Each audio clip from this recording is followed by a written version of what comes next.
ദേജാവു. ഏതൊരു കാര്യത്തിൻ്റെയും വിശ്വസ്തത എന്ന് പറയുന്നത് അതിൻ്റെ എവിഡൻസ് ആണ്.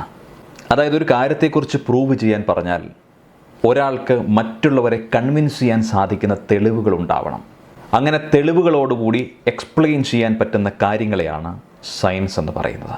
അതിൽ തന്നെ പ്യുവർ സയൻസ് ആയിട്ടുള്ള കാര്യങ്ങളുണ്ട്, അല്പം സയൻസും ലോജിക്കുമായിട്ടുള്ള കാര്യങ്ങളുണ്ട്, ഒട്ടും സയൻസും ലോജിക്കും ഇല്ലാത്ത കാര്യങ്ങളുണ്ട്. ഇതിൽ രണ്ടാമത്തെ കാറ്റഗറിയിൽ പെടുന്ന ഒന്നാണ് ദേജാവു. അതായത് ഇത് പൂർണ്ണമായും ശാസ്ത്രീയമല്ല, എന്നാൽ അതിനെ സാധൂകരിക്കുന്ന കുറച്ച് സയൻറ്റിഫിക്കൽ എക്സ്പ്ലനേഷനും കൂടി ഉണ്ട് താനും. അങ്ങനെയാണെങ്കിൽ എന്താണ് ശരിക്കും ദേജാവു? ഇതേ സ്ഥലത്ത് ഇതേ അനുഭവം, ഇതിനു മുമ്പും ഇതേപോലെ ഉണ്ടായതുപോലെ, ഇതിനു മുമ്പും ഇതേ വാചകം പറഞ്ഞതുപോലെ ജീവിതത്തിൽ ഒരിക്കലെങ്കിലും ഇങ്ങനെ തോന്നിയിട്ടുണ്ടാവാത്ത ആളുകൾ ഉണ്ടാവില്ല. ഈ മുമ്പ് ഞാൻ ഈ സ്ഥലത്ത് വന്ന് നിന്നിട്ടുണ്ടല്ലോ, എനിക്ക് ഇയാളെ ഇതിനു മുമ്പ് അറിയാം. നമ്മൾ എന്തെങ്കിലും സ്ഥലത്ത് ആദ്യമായി പോകുമ്പോഴോ അല്ലെങ്കിൽ ഏതെങ്കിലും റൂമിൽ ആദ്യമായി എത്തിച്ചേരുമ്പോഴോ ആ ദൃശ്യം മുമ്പ് എവിടെയോ കണ്ടിട്ടുള്ളത് പോലെയോ അല്ലെങ്കിൽ പരിചയമുള്ളത് പോലെയോ ഒക്കെ തോന്നിയിട്ടുണ്ടാകാം. ഇതിനെയാണ് ദേജാവു എന്ന് പറയുന്നത്. പക്ഷേ ഇതിൻ്റെ പ്രത്യേകത എന്താണെന്ന് വെച്ചാൽ വളരെ കുറച്ച് സെക്കൻഡ് നേരത്തേക്ക് മാത്രമായിരിക്കും ഇങ്ങനൊരു അനുഭൂതി ഉണ്ടാകുക. ഇങ്ങനൊരു അനുഭവം നിങ്ങൾക്കും എനിക്കും സംഭവിച്ചിട്ടുണ്ടാകാം. കാരണം ഈ ലോകത്തിൽ 70% ആളുകളും ഒരു തവണയെങ്കിലും ഇത്തരം അനുഭവത്തിലൂടെ കടന്നു പോയിട്ടുണ്ട് എന്നാണ് പഠനങ്ങൾ പറയുന്നത്. അതായത് സ്വപ്നവും യാഥാർത്ഥ്യവും എന്താണെന്ന് തിരിച്ചറിയാനാവാത്ത ഒരവസ്ഥ. ഈ കൺമുൻപിൽ വന്ന് നിൽക്കുന്നയാൾ ശരിക്കും ഉള്ളതാണോ എന്ന് ഉറപ്പിക്കാൻ സാധിക്കാത്ത ഒരു കൺഫ്യൂഷൻ, അതാണ് ദേജാവു എന്ന അനുഭവം. ചില ആളുകൾ തങ്ങളുടെ അത്ഭുത സിദ്ധി എന്ന മട്ടിലും ചിലർ പുനർജന്മത്തിൻ്റെ ഓർമ്മയായിട്ടുമൊക്കെ ദേജാവുവിനെ കാണാറുണ്ട്. മാത്രമല്ല ഇത് സംഭവിക്കുന്നത് പുനർജന്മത്തിൻ്റെ അടിസ്ഥാനത്തിലാണെന്നുള്ള രീതിയിൽ ഒരുപാട് സിനിമകൾ ഇറങ്ങിയിട്ടുണ്ട്. എന്നാൽ ഇതെല്ലാം ഒരു മിത്താണെന്ന് പല പഠനങ്ങളും തെളിയിച്ചിട്ടുണ്ട്. എന്നാൽ ഇതിൻ്റെ യഥാർത്ഥ കാരണം എന്താണെന്ന് കണ്ടെത്താനായിട്ട് കുറച്ച് കൺഫ്യൂഷൻ ഉണ്ട് എന്നതാണ് യാഥാർത്ഥ്യം. കാരണം എപ്പോഴാണ് സംഭവിക്കുന്നതെന്നോ ഇനി സംഭവിച്ചാൽ വളരെ കുറച്ച് നിമിഷത്തേക്ക് മാത്രമേ ഉണ്ടാകുകയുള്ളൂ എന്നതിനെക്കുറിച്ചൊരു പൂർണ്ണമായിട്ട് ശാസ്ത്രീയമായിട്ട് തെളിയിക്കാൻ കഴിഞ്ഞിട്ടില്ല. അതുകൊണ്ട് തന്നെ പല സിദ്ധാന്തങ്ങൾക്കും ഇത് വഴിവെച്ചു. ശാസ്ത്രീയമായ തെളിവില്ലാതെ വരുന്നതിനടുത്തെല്ലാം കൊണ്ടുപോയിട്ട് ദൈവങ്ങളെയും മതങ്ങളെയും അന്ധവിശ്വാസങ്ങളെയും എല്ലാം അങ്ങ് കയറ്റിപ്പിടിക്കും. എന്നിട്ട് അവരങ്ങ് സ്ഥാനമുറപ്പിക്കും. എന്തായാലും നിലവിൽ നടത്തിയിരിക്കുന്ന ശാസ്ത്രീയമായ പഠനങ്ങളുടെയും കണ്ടെത്തലുകളുടെയും നിന്നും മനസ്സിലായത് ദേജാവു എന്നത് നമ്മുടെ മസ്തിഷ്കത്തിലെ ചിന്തകളും ഓർമ്മകളുമായി ബന്ധപ്പെട്ട ഒന്നാണെന്നാണ്. ഇതിൽ തന്നെ വളരെ പ്രശസ്തമായൊരു തിയറി ഓർമ്മയെക്കുറിച്ചിട്ടുള്ളതാണ്. ഈ തിയറി പ്രകാരം നമ്മൾ ഓരോ പുതിയ ദൃശ്യങ്ങൾ കാണുമ്പോഴും അത് തലച്ചോറിൽ ശേഖരിക്കപ്പെടുന്നത് ഓരോ ഡേറ്റ ആയിട്ടാണ്. ആദ്യം ആ ദൃശ്യം അതുപോലെ പകർത്തുന്നു, പിന്നീടത് എന്താണെന്നും അതിനെക്കുറിച്ച് അപ്പോൾ അവൈലബിളായ വിവരങ്ങൾ എന്താണെന്നും കളക്ട് ചെയ്ത് അതുകൂടി ചേർത്ത് ഒരു കംപ്ലീറ്റ് ഇൻഫോർമേഷനാക്കി സ്റ്റോർ ചെയ്യുന്നു. അങ്ങനെ സ്റ്റോർ ചെയ്ത ഡേറ്റകൾ ഉപയോഗിച്ചാണ് നമ്മൾ ഓരോരുത്തരും ഐഡൻറ്റിഫൈ ചെയ്യുന്നത്. ഉദാഹരണത്തിന് നമുക്ക് പരിചിതമായ ഒരു വസ്തു അല്ലെങ്കിൽ ഒരു വ്യക്തിയെ കാണുമ്പോൾ തലച്ചോറിൽ നിന്നും ആ വ്യക്തിയുടെ അല്ലെങ്കിൽ ആ വസ്തുവിൻ്റെ ദൃശ്യവും കളക്ട് ചെയ്ത് വെച്ചിട്ടുള്ള ഡേറ്റയും ഒരുമിച്ച് പ്രോസസ്സ് ചെയ്യുന്നു. അതുകൊണ്ടാണ് നമുക്ക് പരിചയമുള്ള ഒന്നിനോടും അപരിചിതത്വം തോന്നാത്തത്.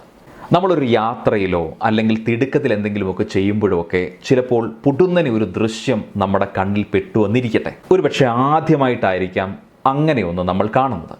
അതേ സമയത്ത് തന്നെ നമ്മൾ മറ്റൊരു പ്രവൃത്തിയിൽ ഏർപ്പെട്ടെന്നിരിക്കാം. അങ്ങനെ വരുമ്പോൾ നമ്മൾ നേരത്തെ കണ്ട ആ ദൃശ്യം മാത്രം തലച്ചോറിൽ സ്റ്റോർ ചെയ്തിരിക്കും. അതിനോടനുബന്ധിച്ചൊരു ഡേറ്റയും ഉണ്ടാവില്ല. അതായത് അപൂർണമായ ഒരു ഇൻഫർമേഷൻ അവിടെ സ്റ്റോർ ചെയ്യപ്പെടുന്നു. പിന്നീട് അതിന് സിമിലറായ അല്ലെങ്കിൽ ആ ദൃശ്യം തന്നെ നമ്മൾ കണ്ടെന്നിരിക്കട്ടെ, പെട്ടെന്ന് തലച്ചോറ് ആ ദൃശ്യം പ്രോസസ്സ് ചെയ്യും. പക്ഷേ ഡേറ്റ ഇൻകംപ്ലീറ്റ് ആയതുകൊണ്ട് തലച്ചോർ കൺഫ്യൂസ്ഡ് ആകും. അതായത് ആ ദൃശ്യം നമുക്ക് പരിചയമുണ്ട് താനും, എന്നാൽ ഡേറ്റ ഇല്ലാത്തതിനാൽ എവിടെ കണ്ടെന്നോ അതിൻ്റെ ഡീറ്റെയിൽസ് എന്താണെന്നോ നമ്മൾ അറിയാതെ പോകുന്നു. പക്ഷേ വളരെ പെട്ടെന്ന് തന്നെ നമുക്ക് ആ നിമിഷം അവൈലബിൾ ആയിട്ടുള്ള ഡേറ്റ അതിനോട് ചേർക്കാനായിട്ട് ശ്രമിക്കുന്നു. അപ്പോൾ നേരത്തെ ഉണ്ടായ അനുഭവം ഇല്ലാതാകുന്നു. പകരം ഈ അനുഭവം ഒരു ഫെമിലിയാരിറ്റിയോടുകൂടി മനസ്സിൽ പതിയുന്നു. ഇതാണ് ദേജാവുവിനെ കുറിച്ചിട്ട് ഏറ്റവും കൂടുതൽ അംഗീകരിക്കപ്പെട്ട തിയറി. ഇനി മറ്റൊരു കാരണം നമ്മളുടെ തലച്ചോറിലെ ചെറിയൊരു കമ്മ്യൂണിക്കേഷൻ ഡിലേ ആണ് എന്നുള്ളതാണ്. അതായത് നമ്മുടെ തലച്ചോറ് എന്ന് പറയുന്നത് ഒരുപാട് ന്യൂറോണുകളുടെ പ്രവർത്തനത്തിൽ വർക്ക് ചെയ്യപ്പെടുന്ന ഒരു ഉപകരണമാണ്. നമ്മൾ എന്ത് കാണുമ്പോഴും കേൾക്കുമ്പോഴും ചെയ്യുമ്പോഴും ആ വിവരങ്ങൾ തലച്ചോറിലേക്ക് കളക്ട് ചെയ്യപ്പെടുകയും അത് വിലയിരുത്തപ്പെടുത്തുകയും ചെയ്യുന്നുണ്ട്. അതിന് 150 മില്ലി സെക്കൻഡ് വരെ താമസം വരുന്നുണ്ട്. കാണുവാനായി 10 മില്ലി സെക്കൻഡ് എടുക്കുന്നുവെന്ന് കരുതുക. 2 മില്ലി സെക്കൻഡ് കേൾക്കാനായിട്ട് ഉപയോഗിക്കുന്നുവെന്ന് കരുതുക.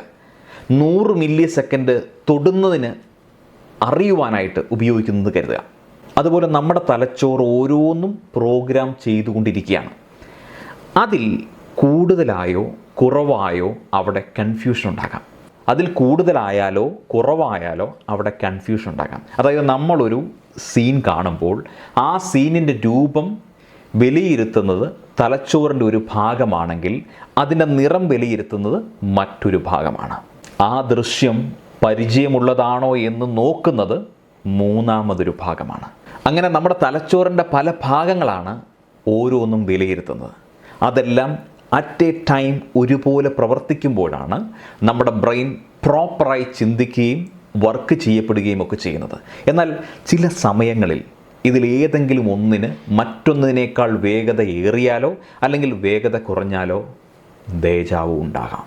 ഉദാഹരണത്തിന് നമ്മുടെ കണ്ണിൽ പതിക്കുന്ന വിഷ്വൽ ബ്രെയിനിലെത്തി ബ്രെയിനിൽ നിന്നും സിഗ്നൽ എടുക്കുന്ന സമയത്താണ് നമ്മളത് ഫെമിലിയർ ആണോ അല്ലയോ എന്ന് മനസ്സിലാക്കുന്നത്. എന്നാൽ ചില കേസുകളിൽ പല കാരണങ്ങൾ കൊണ്ടും ബ്രെയിനിൽ നിന്നുള്ള സിഗ്നലുകൾ ആദ്യമേ ജനറേറ്റ് ചെയ്യപ്പെടാം. എന്നാൽ കണ്ണിൽ ആ ഇമേജ് രജിസ്റ്റർ ആകുന്നതേ ഉണ്ടായിരിക്കുകയുള്ളൂ. അതായത് നമ്മൾ ഒരാളെ കാണുന്നതിന് മുന്നേ തന്നെ അത് എനിക്ക് പരിചയമുള്ളതാണ് എന്ന് തലച്ചോർ പറയും. അപ്പോൾ നമ്മൾ കൺഫ്യൂസ്ഡ് ആകുന്നു. ഈ ഇമേജ് മുന്നേ എവിടെയോ കണ്ടിട്ടുണ്ടല്ലോ എന്ന തോന്നലുണ്ടാകും. സത്യത്തിൽ ആ സീൻ ഏതാനും മില്ലി സെക്കൻഡുകൾക്ക് മുമ്പേ മാത്രം നമ്മൾ കണ്ടതായിരിക്കാം. എന്നാൽ ഈ ഡിലേ കാരണം നമുക്കൊരു ചെറിയ കൺഫ്യൂഷൻ ഉണ്ടാകുന്നു. ഒരു ഉദാഹരണം പറഞ്ഞാൽ, നമ്മൾ ഫോൺ ചെയ്യുമ്പോൾ അങ്ങേ തലയ്ക്ക് നിൽക്കുന്ന ആളുടെ ശബ്ദം കുറഞ്ഞു അല്ലെങ്കിൽ ഡിലേ താമസിച്ചാണെങ്കിൽ ആകെ കൺഫ്യൂഷൻ ആവില്ലേ? അതുപോലെ ഇതേ കാര്യം തന്നെ ഒരു വസ്തുവിൻ്റെ രൂപവും നിറവും തിരിച്ചറിയാനുള്ള തലച്ചോറിൻ്റെ ഭാഗങ്ങൾക്ക് സംഭവിച്ചാലുണ്ടാകുന്ന അവസ്ഥയാണിത്. അതായത് ആദ്യമായി കാണുന്ന കാര്യമാണെന്ന് നിങ്ങൾക്കറിയാം, പക്ഷേ തലച്ചോർ പറയും ഞാനിത് മുന്നേ കണ്ടിട്ടുണ്ട് എന്ന്.